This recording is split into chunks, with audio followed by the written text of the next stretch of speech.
Grace and peace and joy to you from the one who was and who is to come. Amen. So, I want you to imagine that time when you found money.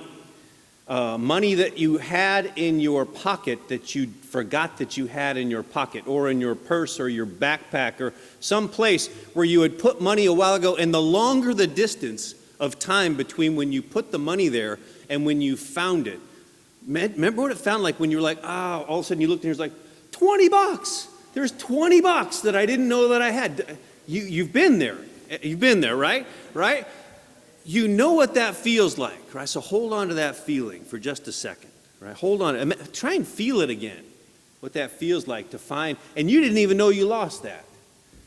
I want you to think about the feeling you might have had. How many of you saw the image of the 10-year-old girl being pulled from the rubble in Amatrice, Italy?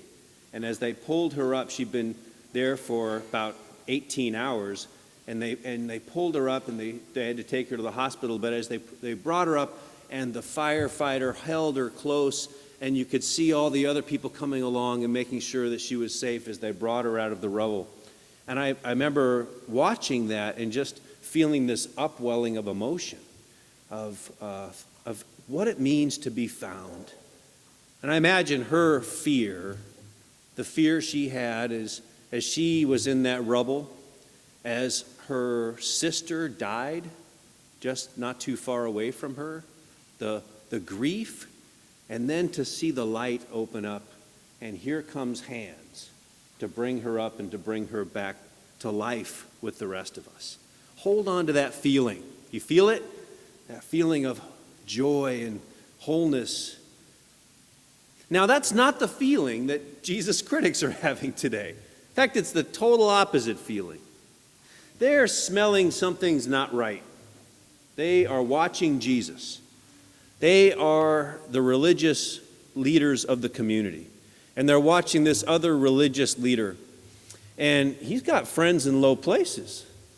He's hanging out with people who should not be around folks of high moral stature. And it's even worse. He eats with them.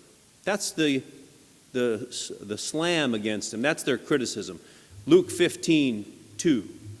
This man welcomes sinners and eats with them. This man welcomes losers and is willing to hang out with them.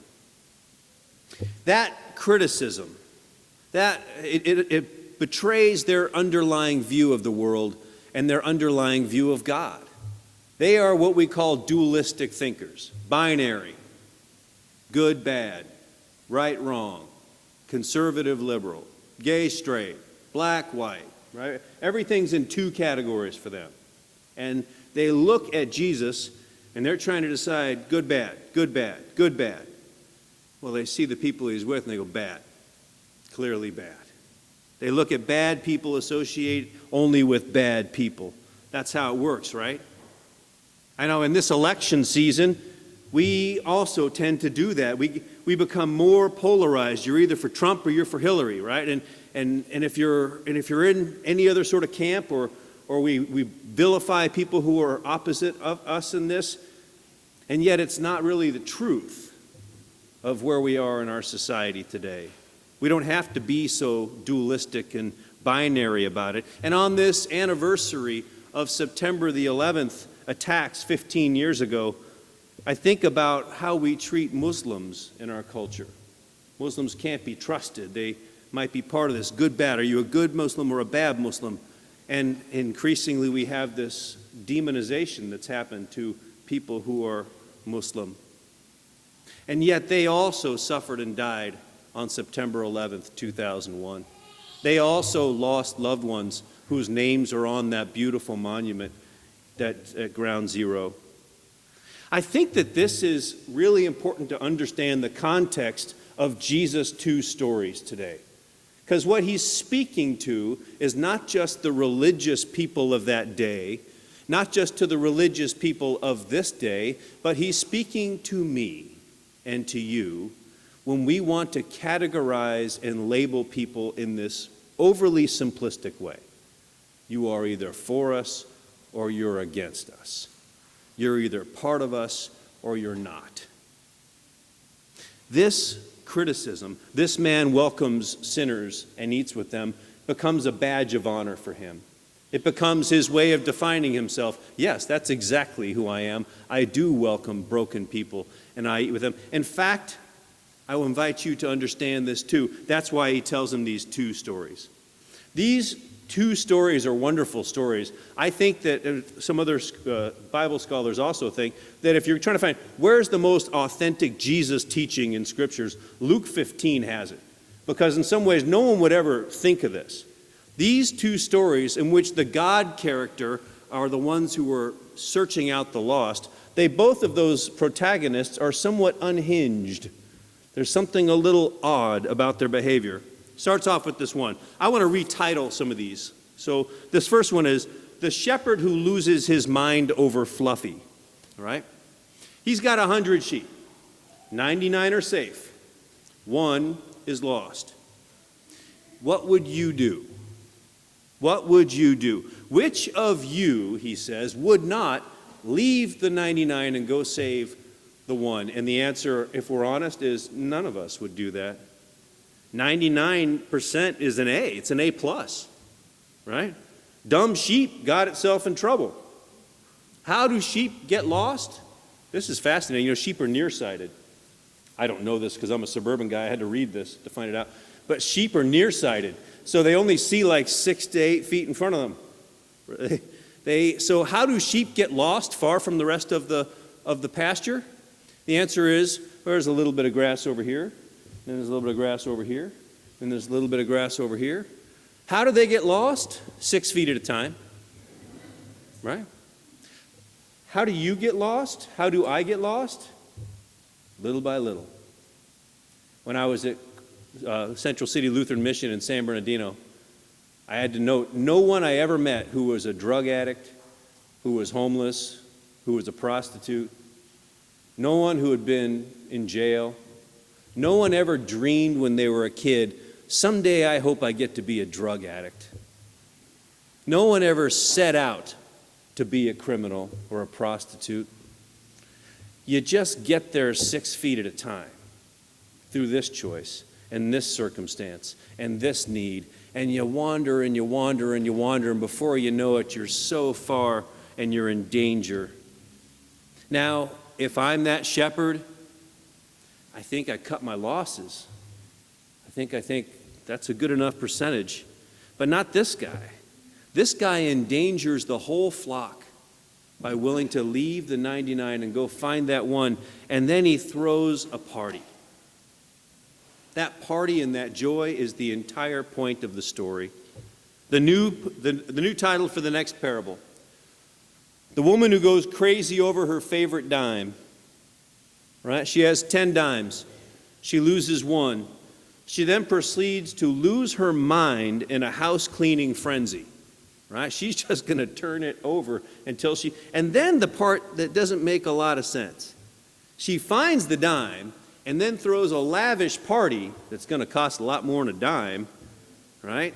Imagine the Evite that comes to your box that says, your presence is requested at the celebration of my found dime. You would probably call some people in white coats to go visit your friend and say, what is this all about? Well, there must be, obviously it wasn't about the monetary value of the dime. There must be something unknown about that relationship or special about that dime. There must have been something unique about that sheep.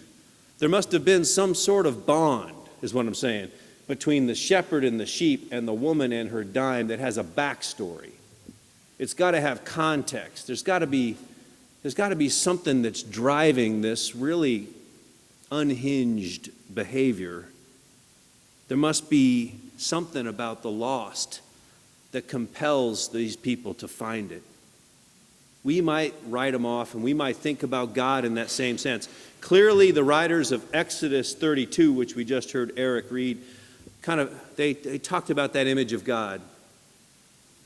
Moses comes back and sees that they've now taken all their gold and they've made these calves, and then they've done the worst thing, which is like, see this calf? This calf is what led you out of slavery and into freedom. And God is not happy. I was going to use a more different word, but he's not happy, right? God's not happy, and so God's like, I'm going to shock and awe these guys. We're going to wipe them all out, and Moses starts talking them down. So just remember your relationship. By the way, this happens in families too, right? Oh, you wait to see what I'm going to do to that child of mine that just totally screwed up. And then usually get another parent or someone in the family to come along and go, why don't you take a walk? Why don't you calm down a little bit, because you're not really ready to have that conversation. That's what Moses does, and what we see come out is instead of God's mercy. And I'd like to believe after we see Jesus that God's mercy was the plan all along.